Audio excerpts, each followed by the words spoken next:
Hi and welcome back to Gamers Web. Today we want to carry on once again with our look at Warhammer 40,000 Conquest, a part work by Hachette, Partworks and Games Workshop. And this is issue 26. Okay, so a quick look at the front cover shows us that we have got more information on Robert Gulliman, discover the great unclean ones and detailed paint guides. That's on the front cover. And then on the back we have parts 1 and parts 2 of our first tank, which is the Death Guard Rhino.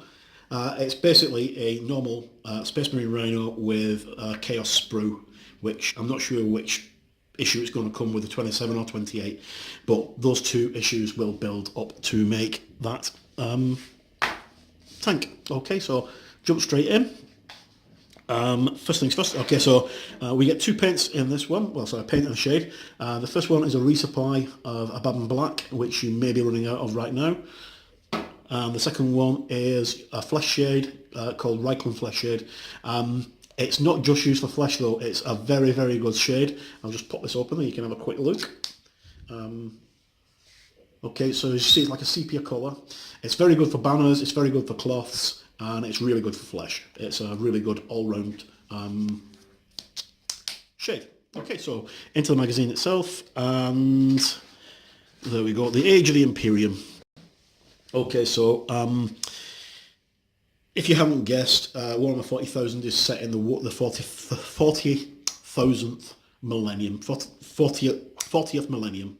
So it's what, we're in the 2000s now, so it's like 36,000 years from now. Okay, so anytime you see an M, that means the millennium year, so that's millennium 31, which will be the end of the Horus Heresy, because that was in the 30th millennium, and then it just goes through. So Xenos Rising, there's Dark Eldar, Foundings, the Forging, Millennium 32 to 34, Nova Terra Interregum 35 to 36, and it'll just carry on. There's a picture of Baden the Despoiler. He is going to be featuring quite heavily in the upcoming Chaos campaign that Games Workshop are about to launch because the new miniatures are just about to be released. Greater Demons of Nurgle, so that's a great unclean one. Of the Chaos Pantheons, you have the Greater Demons, the Great Unclean ones are the ones for Nurgle. Then you've got Keeper of Secrets, which is for Zinch. My brain's gone.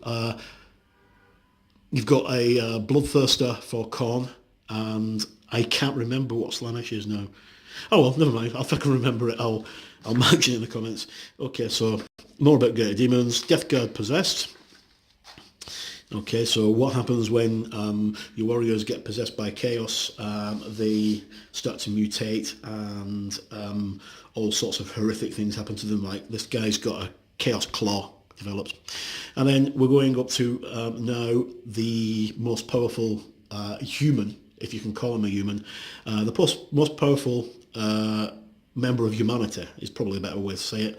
Robert Gulliman, or Robert Gilliman, or Gurlyman as he gets called. He is the Primarch of the Ultramarines, and he is also the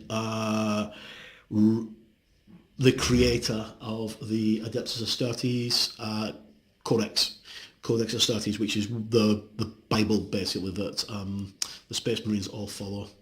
His titles: Primarch of the Ultramarines, Lord Commander of the Imperium, and as you can see here, he's got a nice glowy red sword with fire on it. That's the sword of the Emperor. That's his dad's sword. Okay, so Gulliman came back about 2.5 years ago in the Warhammer 40,000 universe. He did actually, he was put in a stasis field for a long time, and he was sat on the Ultramarines' own planet of Macragge for thousands and thousands of years, about 8,000 years he was sat there, and his body was slowly decaying, but apparently it wasn't. He was being reborn, because because he had suffered a mortal wound in combat with one of his fellow Primarch brothers, Fulgrim, had actually mortally wounded him. But he managed to come back again. He's not the first one. Well, he's the first one, but he's not the only one, because we have had a few of the Chaos Primarchs have come back. Okay, so you'll see a lot more about Gulliman because he's now undergone the change, and he's been reborn, so to speak. And with him have come the Primaris Marines. And the first of the big Space Marine characters to be reborn as a Primaris was Manius Kelgar, who is the Lord Commander. Well, not called Commander. He's the head honcho for the Ultramarines after Robuta Gulliman, and basically was the de facto leader of the Ultramarines whilst Gulliman was in stasis for many years, well, many thousands of years. Okay, so we're looking at Blood Angels. They're another of the founding chapters. They are very fast, very agile, and a really good chapter to have. It looks a bit more on them. The Commander Dante. And here we have Rightland Fresh Shade now. So far we've done a few flesh tones using your flesh shade that you got about 4 or 5 issues ago, but they just look quite dull. There's no 3 dimensions to them. By adding the flesh shade to them, it actually really does make them pop out. But as I say, you don't have to just use it on flesh. You can use it on lots of things. It's very good on golds as well. And there goes the things beginning to rip. Okay, so like we've got Rightland Flesh Shade being here used on the weaponry because it adheres quite well. It goes into all the recesses. Okay, so finding Felthilus, which is a mission 9. And then we have got Sever the Head, which is another mission, which is mission 10, which uses your Redemptor Dreadnought, which should have been completed last week. And then Decapitation Strike, that's your setup for your thing. And back again. Okay, so that's our look at issue 26.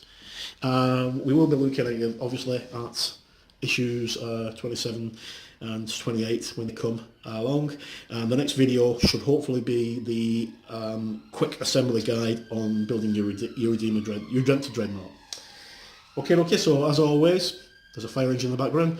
I'm Mark, Gamers Web, by gamers, for gamers.